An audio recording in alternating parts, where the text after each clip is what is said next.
Hey, talk to you about the 1960s, get you prepared for your midterm. Those of you who are doing this decade, you might find this useful. Those of you who don't have this decade will also find this useful, being that everyone is going to be doing something regarding food, and we will be talking about that in this slide, in this PowerPoint presentation. Um, I like to talking about the 1960s with the JFK assassination. Um, really, um, that ends the period of the 1950s. Okay, if you really look at the post-war America, you go from 1945 to about 1963. From the height of the win of World War II, um, the innocence is shattered with the assassination of JFK. Um, this is basically, if you look at it, other than our current president, he was the only Catholic POTUS that we had. Joe Biden is now the second. LBJ took office after JFK was assassinated and continued his Camelot legacy. This included things like the space race, the cooling of the Cold War, social and international good works programs like the Peace Corps and AmeriCorps. Very interestingly, the Peace Corps actually started at University of Michigan by students, and it was also the beginning of the end of the political party shift. The political parties shifted from Republicans being the liberal Party of America to Democrats being the conservative Party of America by the end of the 1960s, and you get a flip flop of that. And honestly, the big issue was civil rights. Um, again, conservatives were the Democrats in the 19th century, and liberals were Republicans by until the mid 20th century. Vietnam is also a huge part of the 1960s and into the 70s. This is part of that domino theory that I discussed in the last presentation. The idea that one country falls to communism, the next country falls to communism, and so forth and so on. And the first battle ofIen Drang, this was the use of the air cavalry. Very interestingly, it was the 7th Cavalry, the same unit that George Custer led in the Battle of the Little Bighorn. This was November 14th through the 18th in 1965. This is the first actual battle of ground troops, even though we had lost soldiers since 1957 in Vietnam. So again, you might hear people use terms like the NVA for the North Vietnamese, or the PAVN, the People's Army of Vietnam. ARVN, you will also hear the Army of the Republic of Vietnam. There's a book about this battle, We Were Soldiers Once and Young. There's also a movie. Mel Gibson did a movie, We Were Soldiers. And then there's also the CBS report, which if you Google Battle ofIen Drang CBS report, you will find that even then the military and the journalists were asking why we were there. Okay, 10 years later, that will be a question that we're still asking, and now 40 years on, we're still asking that question. Okay, 1960s also saw an explosion in the civil rights movement with Malcolm X and Martin Luther King. Some people looked at this as a versus thing, is it cooperation or is it revolution? Malcolm X had a famous speech called The Bullet or the Ballot, where he argued that if you don't allow us to use one, we will use the other. I will let you decide which one is which. I highly recommend you check that out. Again, it's on YouTube. You can Google Bullet or the Ballot and you will find it. Gil Scott Heron had a wonderful poem called The Revolution Will Not Be Televised, talking about the civil rights movement. Again, something that I would highly recommend you checking out. Everyone knows Rosa Parks' name, but very few people know of Claudette Colvin. Claudette was actually the first young woman who refused to give up her seat. It was not planned. She was pregnant at the time, so this was a publicity issue, and the secretary of the organization which organized the Montgomery boycott had their secretary, Rosa Parks, sit later in a planned protest. Again, doesn't diminish the protest at all. The I Have a Dream speech was delivered in 1963. The Civil Rights Act was then passed in 64. The Selma March, again, just because the Civil Rights Act was passed doesn't mean that people adhered to it. The Selma March happened in 1965, and battles, honestly, between the governments of the South and the federal government continued. Okay, now this fed into things like the anti-war movement, which is another prominent aspect of the 1960s. The SDS, the Students for Democratic Society, this was an organization founded at the University of Michigan in 1960. So this is a hometown organization. They were integral in getting Kennedy elected, and they were the students that helped design that Peace Corps that I was talking about. They helped give Kennedy his youth platform. The Youth International Party, in 1967, was founded. These were the Yippies. This is the term that then gives birth to the hippies later. So the Yippies become hippies. 1968, the Democratic National Convention. This is, again, when the parties were flipping. There was a question as to whether they were going to, after LBJ, who was taking the party into a liberal wing, whether they were going to go with a moderate, a liberal, or a conservative Democrat, and the youth showed up to say, we want an anti-war candidate. All right. It was a battle for what they said was the soul of the party. And this is where the Chicago 8 or the Chicago 7, depending on if Bobby Seals is included or not, because Bobby Seals, the only African American in the group, was sectioned off from the other defendants, tried separately, and I would like to add, tried while tied to a chair and gagged. Okay? So, kind of a miscarriage of justice. There's a movie on Netflix. Not a great movie, but a movie nonetheless about this. Sacha Baron Cohen, a whole bunch of people are in it. Eddie Redmayne. This is Abby Hoffman, one of the people that I find interesting as a political figure. This is Abby right here. And what made the war a political issue really was the draft. The fact that anyone could be drafted into the military and be sent to Vietnam. So you had, unlike we have today, where a majority of our military come from lower middle class and lower class communities, poor white, poor black, poor Latino communities, so inner cities and in rural areas.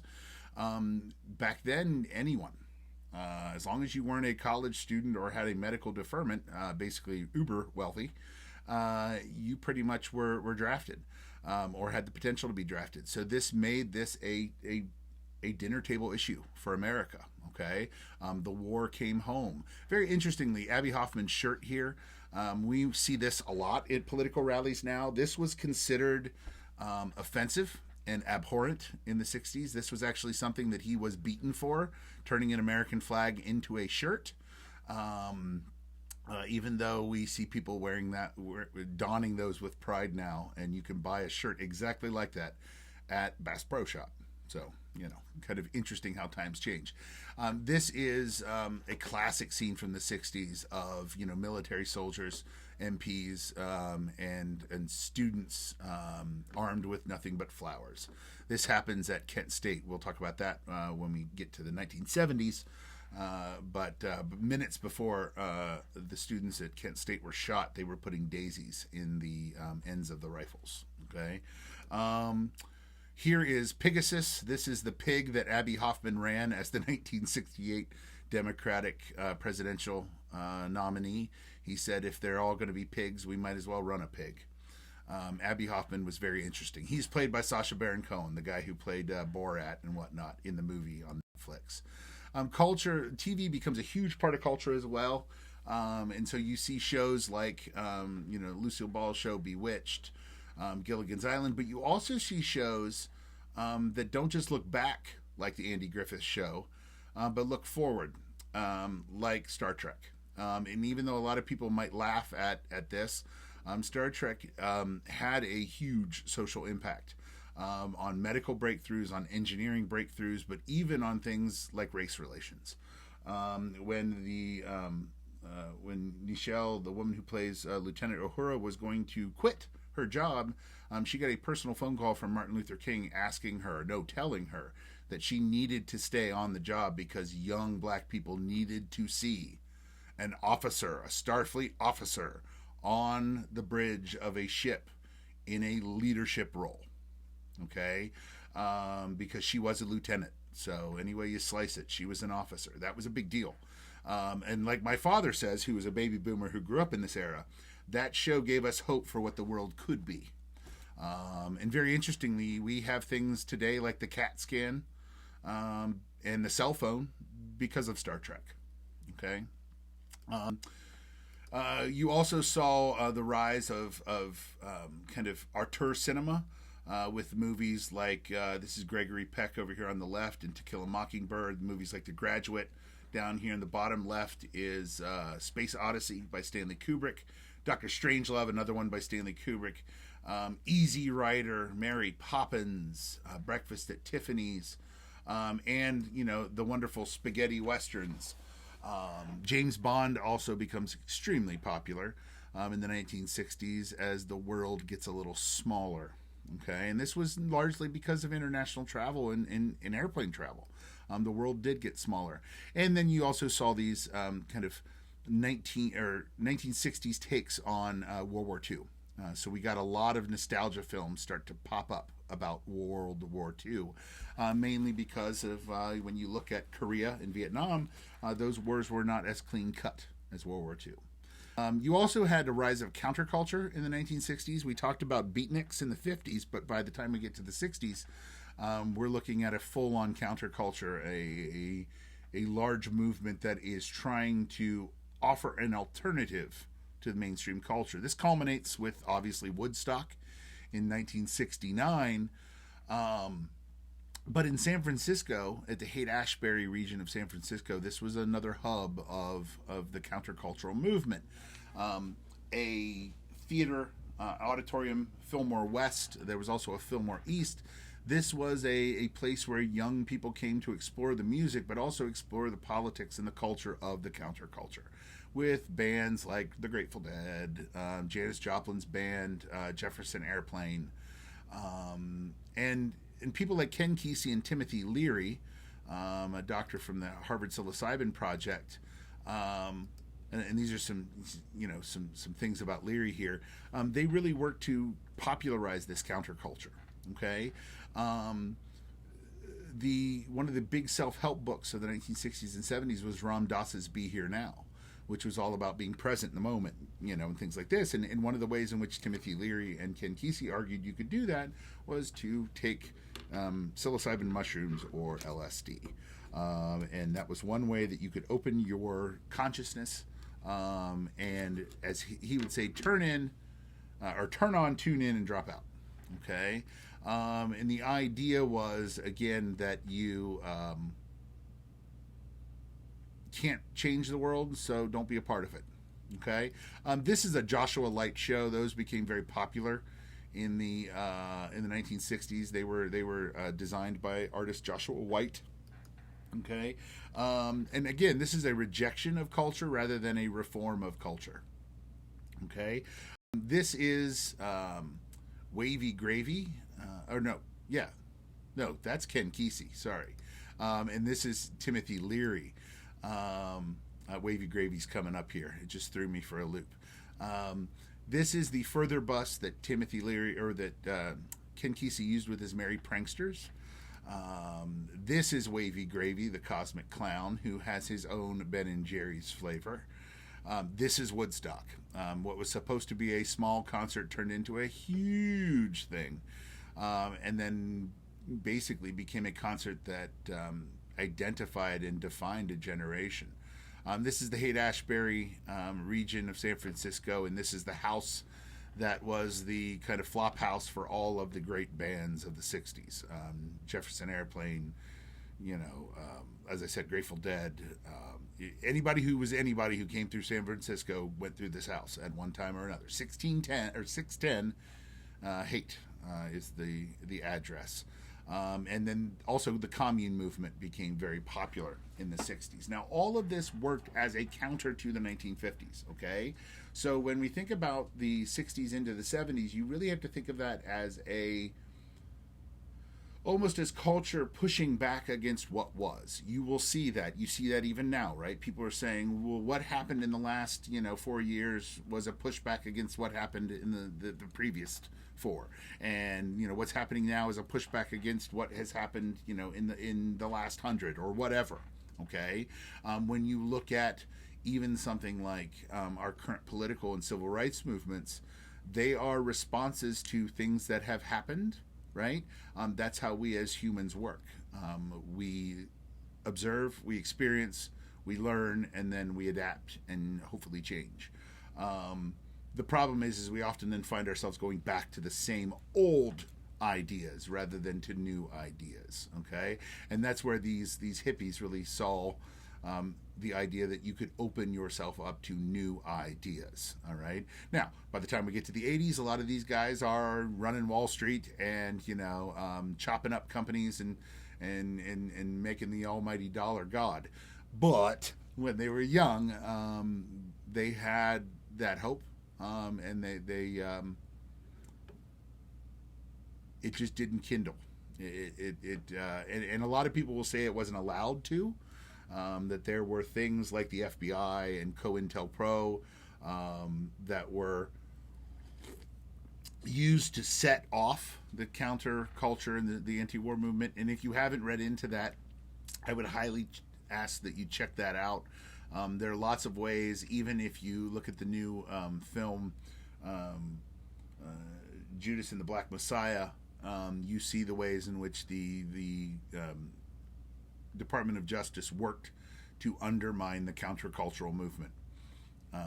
All Fred Hampton was looking for was to unite poor people and give them power, and that's when he ran counter to what we defined as American. Okay, so this is an important question because we constantly are defining and redefining what it means to be American, and so if you don't know where we've been, you can't help kind of change where we're going. All right, so I'll post another one of these about the 70s tomorrow. I just wanted you to have a good understanding of the 1960s because I know a lot of you are working on your Jell-O molds and your cocktail party food for your midterm project, and that's another thing. I mean, you start to see in the 50s that growth of convenience foods, but by the time you get to the 60s, it is they start marketing to kids. We get cereals marketed to kids, candy marketed to kids. I mean, honestly, we get tobacco and alcohol marketed to kids. We know this now because we have the paperwork from the trials in the 80s and 90s. But yes, I mean, this is a huge explosion in American consumer culture as well, almost as a counter to the counterculture. Okay, so as you're doing your research and this is one of the decades that you're looking at, you will see a growth of international foods, okay? By the time we get into the 70s, this is where you start to see sushi and fondue and a lot of quote-unquote exotic foods that are coming to America because, as I said, the world's gotten smaller through air travel, but it's also gotten smaller through the experience of Americans, right? GIs traveling over the world and coming home and bringing that culture with them. And there's no shock to anyone that this hippie movement draws a lot from Eastern culture, and therefore there is a fascination with Eastern culture and Eastern cuisine. All right, so this is where you start to see the influence of tofu in America, and you start to see veganism as a political or a social choice, not so much as a religious choice, okay? You start to see new age movements like transcendental meditation and things like this. So if you have this decade, there will be a hangover from the 50s, but there will also be some new stuff, okay? When we get into the 70s, like I said, we get international, and then by the time you're in the 80s and 90s, you're right back to convenience foods, okay? It's quick, it's Hungry Man, it's TV dinners. Those don't disappear up until honestly recently. It's just now that people are going, no, processed, no, that's no good. But there were a time in the 80s where artificial flavors and artificial colors were a selling point. If you could say this tastes like a banana, but there's absolutely no banana in it, people would buy it.